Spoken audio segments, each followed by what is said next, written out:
Hi hello ನಮಸ್ಕಾರ welcome back to Sakshi kitchens and logs. ಇದು ಭಾನುವಾರ ಬೆಳಗ್ಗೆ ಲಾಗ್ ಆಗಿರುತ್ತೆ. ಭಾನುವಾರ ಬೆಳಗ್ಗೆ ಒಂದು ಸ್ವಲ್ಪ ಲೇಟಾಗಿಯೇ ಎದ್ದಿರ್ತೀನಿ, ಯಾಕಂದರೆ ಭಾನುವಾರ ಆಗಿರುತ್ತೆ ಅಲ್ವಾ. ವಾರವಿಡೀ ಬೇಗನೆ ಎದ್ದಿರ್ತೀನಿ, ಆದರೆ ಭಾನುವಾರ ಒಂದಿನ ಒಂದು ಸ್ವಲ್ಪ 7:30 8 ಗಂಟೆ ಈ ಥರ ಎದ್ದಿರ್ತೀನಿ.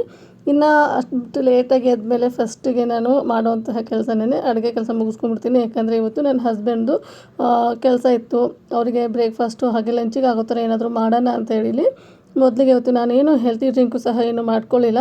ಯಾಕಂದರೆ ಅವ್ರು 10 ಗಂಟೆ ಅನ್ನಷ್ಟರಲ್ಲಿ ಹೋಗಬೇಕಾಗಿತ್ತು. ಹಾಗಾಗಿ ಮೊದಲಿಗೆ ಅವ್ರನ್ನ ಕೆಲಸ ಮುಗಿಸ್ಕೊಂಬಿಟ್ರೆ ಮಿಕ್ಕೊಂಡಿರುವಂತಹ ಕೆಲಸ ನಾನು ನಿಧಾನಕ್ಕೆ ಮಾಡ್ಕೊಂಡ್ರಾಯ್ತು ಅಂತ ಅಂದ್ಕೊಂಡು ಇವಾಗ ಇವತ್ತು ಪಲಾವ್ ಮಾಡೋಣ ಅಂತ ಅಂದ್ಕೊಂಡೆ ಫಸ್ಟಿಗೆ. ಇನ್ನು ಪಲಾವ್ ಎಲ್ಲ ಮಾಡ್ಕೊಂಡು ಅಷ್ಟಿಗೆ ಟೈಮ್ ಆಗಿಬಿಡುತ್ತೆ. ಯಾಕಂದರೆ ಪಲಾವಿಗೆ ಒಂದು ಸ್ವಲ್ಪ ಮಸಾಲೆ ಎಲ್ಲ ರುಬ್ಕೋಬೇಕು, ಹಾಗೆ ತರಕಾರಿ ಎಲ್ಲ ಕಟ್ ಮಾಡ್ಕೋಬೇಕು ನೋಡಿ.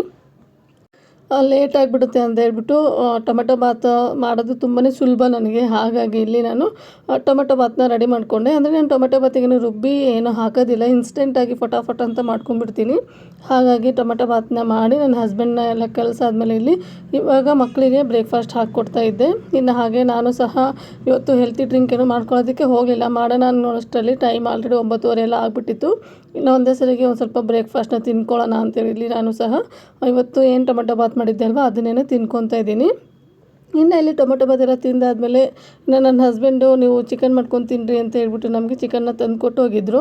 ಅವರು ಡ್ಯೂಟಿಗೆ ಹೋಗಿದ್ರಲ್ವ, ಹಾಗಾಗಿ ನಾವು ಮಾತ್ರ ಇಲ್ಲಿ ಮಾಡ್ಕೊಂಡು ತಿನ್ನೋಣ ಅಂತ ಅಂದ್ಕೊಂಡು ಇನ್ನು ಇಲ್ಲಿ ಚಿಕನ್ಗೆ ಏನೇನು ಬೇಕು ನೋಡಿ ಅದನ್ನೆಲ್ಲ ರೆಡಿ ಮಾಡಿ ಇಟ್ಕೊತಾ ಇದ್ದೀನಿ.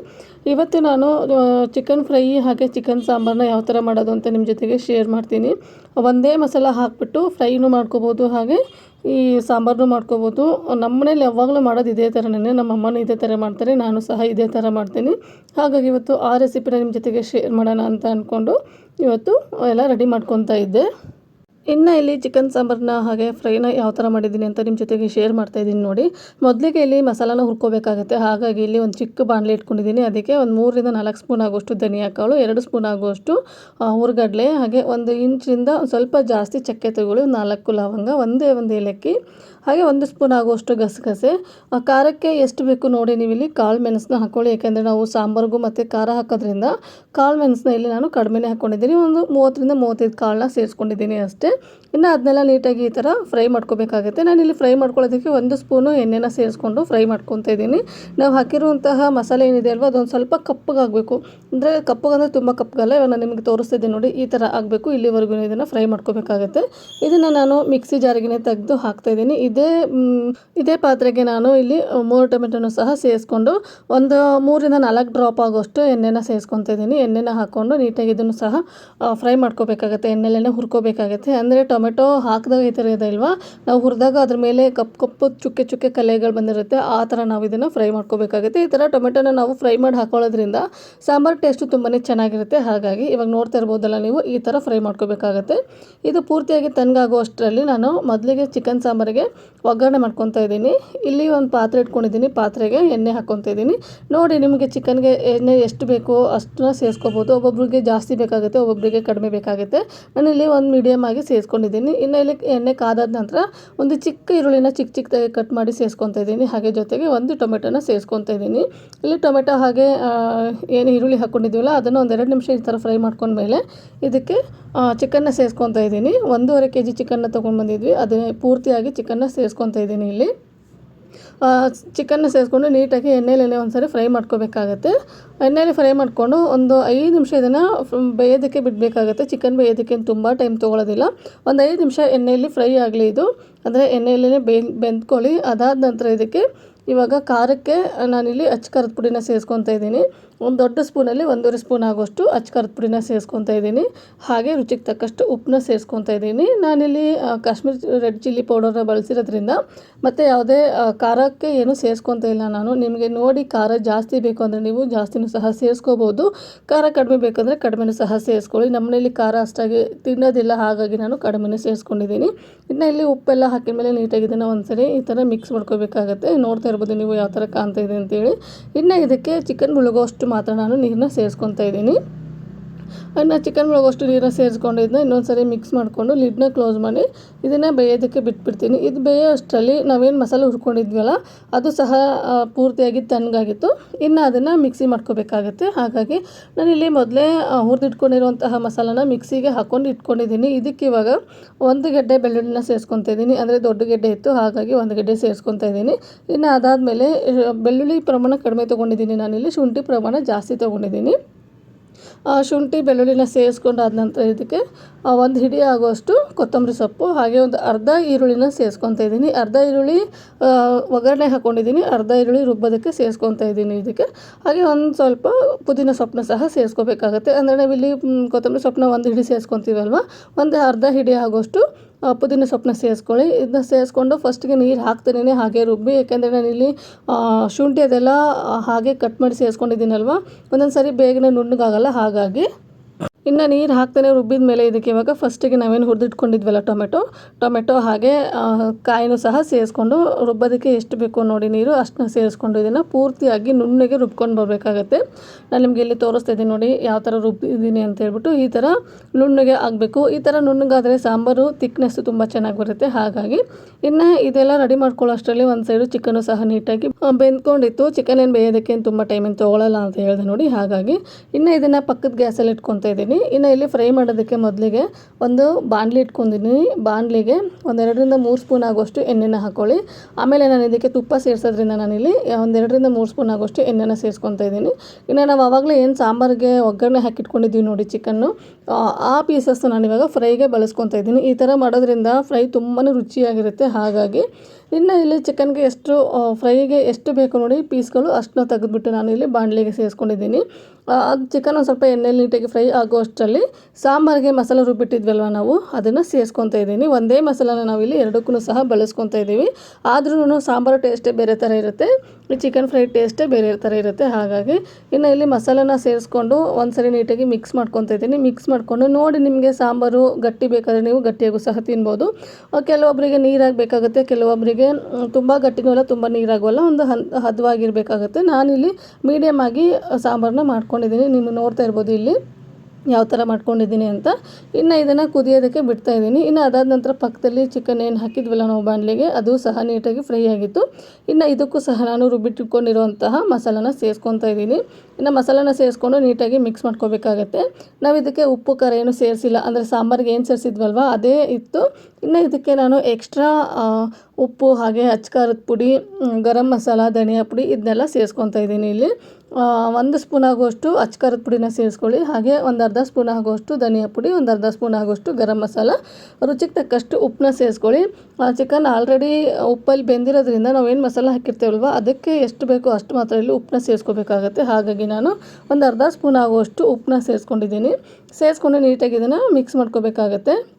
ನಿಮ್ಗೆ ಏನಾದರೂ ಇಲ್ಲೊಂದು ಸ್ವಲ್ಪ ಗ್ರೇವಿ ಥರ ಏನಾದರೂ ಬೇಕು ಅಂತ ಅನಿಸಿದ್ರೆ ನಾವೇನು ಪಕ್ಕದಲ್ಲಿ ಸಾರು ಮಾಡಿದ್ವಲ್ವ ಅದನ್ನೇ 1 ಸ್ಪೂನ್ ಇದಕ್ಕೆ ಹಾಕ್ಕೊಂಡು ಬೇಯಿಸ್ಕೋಬೇಕಾಗುತ್ತೆ. ಇದಕ್ಕೆ ಯಾವುದೇ ಕಾರಣಕ್ಕೂ ಸಪ್ರೇಟಾಗಿ ನೀರನ್ನ ಸೇರಿಸ್ಕೊಳ್ಳೋಕೆ ಹೋಗ್ಬಿಡಿ. ನೀರನ್ನ ಸೇರಿಸ್ಕೊಂಡ್ಬಿಟ್ರೆ ಅದರದ್ದು ಟೇಸ್ಟು ಹೋಗ್ಬಿಡುತ್ತೆ. ಹಾಗಾಗಿ ಇನ್ನು ನಾನಿಲ್ಲಿ ಕರೆಕ್ಟಾಗಿ ಬೇಯಿಸಿರೋದ್ರಿಂದ ಹಾಗೆ ನಮಗೆ ಇಷ್ಟು ಗ್ರೇವಿ ಆದರೆ ಸಾಕಾಗಿತ್ತು.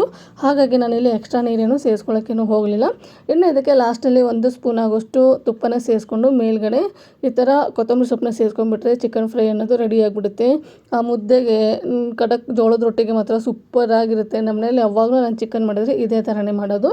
ಇನ್ನು ಇಲ್ಲಿ ಒಂದು ಸೈಡ್ ಚಿಕನ್ ಫ್ರೈಯು ಸಹ ರೆಡಿಯಾಗಿತ್ತು. ಹಾಗೆ ಇನ್ನೊಂದು ಸೈಡು ನಾವೇನು ಸಾಂಬಾರನ್ನ ಕುದಿಸೋಕ್ಕಿಟ್ಟಿದ್ವಲ್ವ ಅದು ಸಹ ಕುದ್ದಿತ್ತು. ನೋಡಿ ಯಾವ ಥರ ನೀಟಾಗಿ ಮಸಾಲೆನ ಇಟ್ಕೊಂಡಿದೆ ಸಾಂಬಾರು ಅನ್ನೋದು. ಈ ಥರ ಇದ್ದರೆ ನಮ್ಮ ಮನೇಲಿ ತುಂಬಾ ಇಷ್ಟಪಡ್ತಾರೆ. ಹಾಗಾಗಿ ಅದಲ್ಲದೆ ನಮ್ಮ ಮನೇಲಿ ಸಾಂಬಾರನ್ನ ಕುಡಿಯೋದು ಜಾಸ್ತಿ, ಗ್ಲಾಸಿಗೆ ಹಾಕ್ಕೊಂಡು ಒಂದು ಸ್ವಲ್ಪ ಲಿಂಬೆಹಣ್ಣು ಹಾಕ್ಕೊಂಡು ಕುಡಿಯೋದಂದರೆ ತುಂಬಾ ಇಷ್ಟ. ಹಾಗಾಗಿ ನಾನು ಸ್ವಲ್ಪ ಸಾಂಬಾರನ್ನ ಜಾಸ್ತಿನೇ ಮಾಡಿರ್ತೀನಿ. ನಿಮ್ಮ ಮನೇಲಿ ಯಾರಿಗೆಲ್ಲ ಈ ಥರ ಚಿಕನ್ ಸಾಂಬಾರನ್ನ ಕುಡಿಯೋದಕ್ಕೆ ಇಷ್ಟಪಡ್ತಾರೆ ಅಂತ ನನಗೆ ಕಮೆಂಟ್ ಸೆಕ್ಷನಲ್ಲಿ ಕಮೆಂಟ್ ಮಾಡಿ ತಿಳಿಸಿ. ಇನ್ನು ಅದಾದ ನಂತರ ಇಲ್ಲಿ ಅಡುಗೆ ಎಲ್ಲ ಆಯ್ತಲ್ವ, ಇನ್ನು ಸ್ವಲ್ಪ ಕೌಂಟರ್ ಟಾಪ್ ಎಲ್ಲ ಕ್ಲೀನ್ ಮಾಡ್ಕೋಬೇಕಾಗಿತ್ತು. ಹಾಗಾಗಿ ಇಲ್ಲಿ ಕೌಂಟರ್ ಟಾಪ್ನು ಸಹ ಕ್ಲೀನ್ ಮಾಡ್ಕೊತಿದ್ದೀನಿ. ಹಾಗೆ ರೊಟ್ಟಿ ಮಾಡೋಣ ಅಂತ ಅಂದ್ಕೊಂಡೆ ಇವತ್ತು. ನಮ್ಮನ್ನು ನಾನು ಇವಾಗ ಬರೋಲ್ಲ, ನೈಟ್ ಊಟಕ್ಕೆ ಬರ್ತೀನಿ ಅಂತ ಅಂದ. ನನಗೂ ನನ್ನ ಮಕ್ಕಳಿಗೂ ಆಗೋಷ್ಟು ರೊಟ್ಟಿ ಇತ್ತು. ಹಾಗಾಗಿ ಇಲ್ಲಿ ರೊಟ್ಟಿ ಏನು ಮಾಡ್ಕೊಳ್ಳೋದಕ್ಕೇನು ಹೋಗಲಿಲ್ಲ. ಇನ್ನು ನನ್ನ ಮಗ ಲಾಸ್ಟಲ್ಲಿ ಊಟದ ಟೈಮಿಗೆ ಅಮ್ಮ ಮುದ್ದೆ ಮಾಡಮ್ಮ ಅಂತಂದ. ಇನ್ನು ಅವನಿಗಾಗಿ ಒಂದೇ ಒಂದು ಮುದ್ದೆನ ಮಾಡಿಕೊಟ್ಟಂಗಾಯಿತು. ಇವತ್ತು. ಇನ್ನು ಇಲ್ಲಿ ಕೌಂಟರ್ ಟಾಪ್ ಎಲ್ಲ ಕ್ಲೀನ್ ಮಾಡ್ಕೊಂಡು ಅದಾದ ನಂತರ ಚಿಕನ್ ಮಾಡಿದಾಗ ಪಾತ್ರೆಗಳೆಲ್ಲ ಹಾಗೆ ಬಿದ್ದಿರ್ತವೆ. ಅದಲ್ಲದೇ ಬೆಳಗ್ಗೆ ಬ್ರೇಕ್ಫಾಸ್ಟಿನ ಪಾತ್ರೆ ಏನು ತೊಳೆದಿರಲಿಲ್ಲ ನಾನು.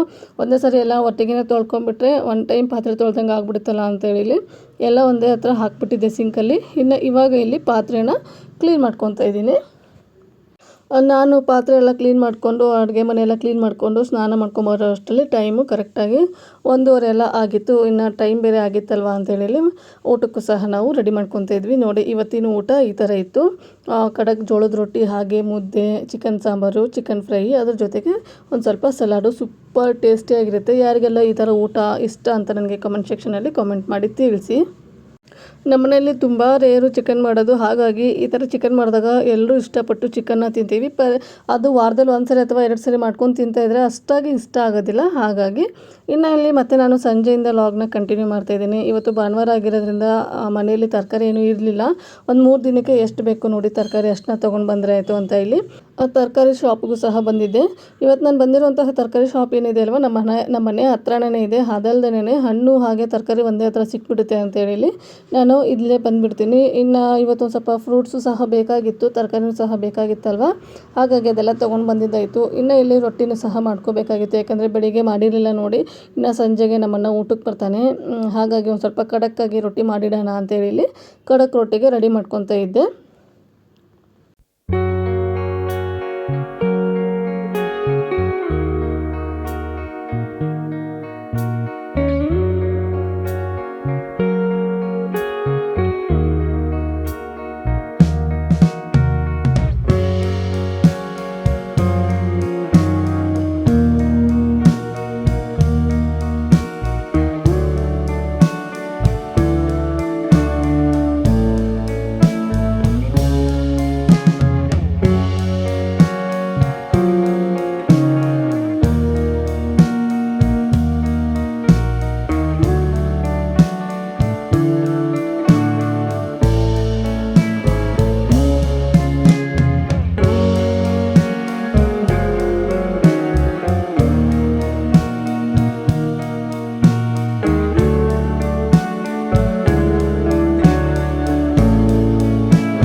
ರೊಟ್ಟಿನೆಲ್ಲ ಮಾಡಿ ತೊಗೊಂಬಂದಿರೋಂತಹ ತರಕಾರಿಗಳನ್ನೆಲ್ಲ ವೆಜಿಟೇಬಲ್ ಸ್ಟೋರೇಜ್ ಬಾಕ್ಸ್ ಇರುತ್ತಲ್ವ ಅದಕ್ಕೆಲ್ಲ ಸ್ಟೋರ್ ಮಾಡಿ ಫ್ರಿಜ್ಜಿಗೆ ಇಟ್ಕೊಂಡಿದ್ದಾಯಿತು.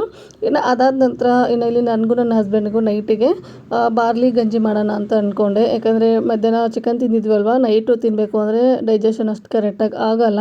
ಹಾಗಾಗಿ ನಾನಿಲ್ಲಿ ನನಗೂ ನನ್ನ ಹಸ್ಬೆಂಡ್ಗೂ ಎಷ್ಟು ಬೇಕೋ ನೋಡಿಬಿಟ್ಟು ಇಲ್ಲಿ ಬಾರ್ಲಿ ಗಂಜಿನ ಮಾಡ್ಕೊತಾ ಇದ್ದೀನಿ. ಮೊದಲಿಗೆ ನಾನು ಇಲ್ಲಿ ಅನ್ನ ಮಾಡ್ಕೊಂಡು ಇಟ್ಕೊಂಡಿದ್ದೆ, ಬಾರ್ಲಿ ಅಕ್ಕಿಯಿಂದ ಅನ್ನ ಮಾಡ್ಕೊಂಡು ಇಟ್ಕೊಂಡಿದ್ದೆ. ನಾವು ಎಷ್ಟೇ ಬೇಯಿಸಿದ್ರೂ ಬಾರ್ಲಿ ಅಕ್ಕಿ ಅನ್ನೋದು ತುಂಬ ದಪ್ಪದಾಗಿಯೇ ಇರುತ್ತೆ, ಹಾಗೆ ಅನ್ನ ಬೆಂದಿದೆ ಇಲ್ಲೋ ಅನ್ನೋ ಥರನೇ ಇರುತ್ತೆ. ಹಾಗಾಗಿ ಇಲ್ಲಿ ಒಂದು 7ರಿಂದ 8 ವಿಷಲ್ನ ಹೊಡೆಸ್ಬಿಟ್ಟು ನಾನು ಅದಾದ ನಂತರ ಈ ಥರ ಒಂದು ಸ್ವಲ್ಪ ಮಿಕ್ಸಿನ ಮಾಡ್ಕೋಬೇಕಾಗತ್ತೆ ರೈಸ್ನ. ಆವಾಗ ಒಂದು ಸ್ವಲ್ಪ ಮೆತ್ತಗಂತ ಅನಿಸುತ್ತೆ. ಹಾಗಾಗಿ ಇನ್ನು ಇಲ್ಲಿ ಮಿಕ್ಸಿ ಮಾಡಿಕೊಂಡು ಮೊಸರನ್ನ ಥರ ಮಾಡ್ಕೊಳ್ಳೋಣ ಅಂತೇಳಿ ಒಂದು ಸ್ವಲ್ಪ ಒಗ್ಗರಣೆನೂ ಸಹ ಕೊಟ್ಕೊತಾ ಇದ್ದೀನಿ. ಒಂದು 2 ಸ್ಪೂನ್ ಆಗೋಷ್ಟು ಎಣ್ಣೆ ಹಾಕ್ಕೊಂಡು ಜೀರಿಗೆ ಹಾಗೆ ಸಾಸಿವೆ, ಬೆಳ್ಳುಳ್ಳಿ ಹಾಗೆ ಈರುಳ್ಳಿ, ಒಂದು ಸ್ವಲ್ಪ ಕಾಳು ಮೆಣಸನ್ನ ಕುಟ್ಟಿ ಸೇರಿಸ್ಕೊತಾ ಇದ್ದೀನಿ. ತುಂಬ ಚೆನ್ನಾಗಿರುತ್ತೆ ಕಾಳು ಮೆಣಸನ್ನ ಹಾಕ್ಕೊಂಡ್ರೆ. ಇನ್ನು ಇಲ್ಲಿ ಒಗ್ಗರಣೆ ಎಲ್ಲ ಹಾಕಿದ್ದಾಯಿತು. ಇನ್ನು ಮೊಸರನ್ನು ಸಹ ಸೇರಿಸ್ಬಿಟ್ಟು ಗಂಜಿನ ರೆಡಿ ಮಾಡ್ಕೊಂಡಿದ್ದಾಯಿತು. ತುಂಬ ಚೆನ್ನಾಗಿರುತ್ತೆ. ಹಾಗೆ ಡಯಟ್ ಮಾಡೋರಿಗೆ ಹೇಳಿ ಮಾಡಿಸಿರುವಂತಹ ಗಂಜಿ ಆಗಿರುತ್ತೆ ಇದು. ನೀವು ಇದನ್ನು ಕುಡಿಯೋ ಥರನೂ ಸಹ ಮಾಡ್ಕೋಬೋದು, ಇಲ್ಲ ತಿನ್ನೋ ಥರನೂ ಸಹ ಮಾಡ್ಕೋಬೋದು. ನಾನಿಲ್ಲಿ ಇವತ್ತು ತಿನ್ನೋ ಥರ ಮಾಡ್ಕೊಂಡಿದ್ದೀನಿ. ಅಂದರೆ ನೈಟ್ ಅಲ್ವಾ, ಇವಾಗ ಸೆಕೆ ಇರೋದ್ರಿಂದ, ಬೇಸಿಗೆ ಇರೋದ್ರಿಂದ ತಂಪಾಗಿರುತ್ತೆ ಈ ಬಾರ್ಲಿ ಗಂಜಿ. ಹಾಗಾಗಿ ನೈಟ್ ಒಂದು ಹೊತ್ತಿಗೆ ಎಷ್ಟು ಬೇಕೋ ನೋಡಿ ಇಲ್ಲಿ ಮಾಡ್ಕೊತಾ ಇದ್ದೀನಿ. ಇನ್ನು ಇಲ್ಲಿ ಸ್ಟವ್ ಎಲ್ಲ ಆಫ್ ಮಾಡಿ ಇದಕ್ಕೆ ಲಾಸ್ಟಲ್ಲಿ ಮಜ್ಜಿಗೆ ಅಥವಾ ಮೊಸರನ್ನ ಸೇರಿಸ್ಕೊಂಡ್ಬಿಟ್ರೆ ಬಾರ್ಲಿ ಗಂಜಿ ಅನ್ನೋದು ರೆಡಿಯಾಗಿಬಿಡುತ್ತೆ. ತುಂಬ ಚೆನ್ನಾಗಿರುತ್ತೆ. ನನಗೆ ಮಾತ್ರ ತುಂಬಾ ಇಷ್ಟ ಈ ಬಾರ್ಲಿ ಗಂಜಿ. ಇನ್ನು ಇದಕ್ಕೆ ಮೇಲ್ಗಡೆ ಒಂದು ಸ್ವಲ್ಪ ಕೊತ್ತಂಬರಿ ಸೊಪ್ಪನ್ನ ಸೇರಿಸ್ಕೊಂಡ್ಬಿಟ್ರೆ ರೆಡಿ ಆಯಿತು ನೋಡಿ, ಸಖತ್ ಟೇಸ್ಟಿಯಾಗಿರುವಂತಹ ಹೆಲ್ತಿ ಆಗಿರುವಂತಹ ಬಾರ್ಲಿ ಅಕ್ಕಿ ಗಂಜಿ. ಯಾರಾದರೂ ಡಯಟ್ ಮಾಡೋರು ಅಥವಾ ಏನಾದರೂ ನೈಟಲ್ಲಿ ಲೈಟಾಗಿ ಏನಾದರೂ ತಿನ್ನಬೇಕು ಅನ್ನೋರು ಈ ಥರ ನೀವು ಮಾಡಿಕೊಂಡು ಸಹ ತಿನ್ಬೋದು. ಇನ್ನು ಇಲ್ಲಿ ನಾನು ನನ್ನ ಹಸ್ಬೆಂಡು ಸಹ ನೈಟ್ ಡಿನ್ನರ್ನು ಸಹ ಮುಗಿಸ್ಕೊತಾ ಇದ್ದೀವಿ. ಇನ್ನು ಅದಾದ ನಂತರ ನಾಳೆ ಬೆಳಿಗ್ಗೆಗೆ ಒಂದು ಸ್ವಲ್ಪ ಇನ್ನು ಡಿನ್ನರ್ನ ಮುಗಿಸ್ಕೊಂಡು ನಾಳೆ ಬೆಳಗ್ಗೆಗೆ ಬ್ರೇಕ್ಫಾಸ್ಟಿಗೆ ನನಗೆ ಇಲ್ಲಿ ಕಾಳುಗಳನ್ನ ನೆನೆಸಿಟ್ಕೊತಾ ಇದ್ದೆ. ಬೆಳಗ್ಗೆ ನನ್ನ ಬ್ರೇಕ್ಫಾಸ್ಟು ಇದೇ ಥರನೇ ತಿನ್ನೋದ್ರಿಂದ ಇಲ್ಲಿ ನಾಳೆ ಬೆಳಗ್ಗೆಗೆ ಕಡಲೆಕಾಳು ಹಾಗೆ ಶೇಂಗಾ, ಒಂದು ಸ್ವಲ್ಪ ಹೆಸರು ಕಾಳನ್ನೆಲ್ಲ ನೆನೆಸಿಟ್ಕೊಂಡ್ಬಿಟ್ರೆ ಬೆಳಗ್ಗೆ ಬ್ರೇಕ್ಫಾಸ್ಟಿಗೆ ಮಾಡೋದಕ್ಕೆ ಈಸಿ ಆಗುತ್ತೆ ಅಂತ ಅದನ್ನು ಸಹ ಇಲ್ಲಿ ನೆನೆಸಿಟ್ಕೊತಾ ಇದ್ದೀನಿ. ಹಾಗೆ ಇವತ್ತಿನ ವ್ಲಾಗ್ನ ಇಲ್ಲಿಗೆ ಎಂಡ್ ಮಾಡ್ತಾ ಇದ್ದೀನಿ. ನಾನು ಮಾಡಿರುವಂತಹ ವ್ಲಾಗು, ನಾನು ಮಾಡಿರುವಂತಹ ರೆಸಿಪಿ ನಿಮಗೆ ಯಾವ ಥರ ಅನ್ನಿಸ್ತು ಅಂತ ಪ್ಲೀಸ್ ಕಮೆಂಟ್ ಸೆಕ್ಷನಲ್ಲಿ ಕಮೆಂಟ್ ಮಾಡಿ ತಿಳಿಸಿ. ಹಾಗೆ ಇನ್ನೂ ನನ್ನ ಚಾನಲ್ನ ಸಬ್ಸ್ಕ್ರೈಬ್ ಮಾಡಿಲ್ಲ, ಪ್ಲೀಸ್ ಸಬ್ಸ್ಕ್ರೈಬ್ ಮಾಡ್ಕೊಂಡು ನೋಡಿ. ನಿಮ್ಮದೊಂದು ಸಬ್ಸ್ಕ್ರೈಬು ನನಗೆ ತುಂಬಾ ಇಂಪಾರ್ಟೆಂಟ್ ಆಗುತ್ತೆ. ಹಾಗೆ ಈ ವಿಡಿಯೋನ ನಿಮ್ಮ ಫ್ಯಾಮಿಲಿ ಆ್ಯಂಡ್ ಫ್ರೆಂಡ್ಸ್ಗೂ ಸಹ ಶೇರ್ ಮಾಡಿ.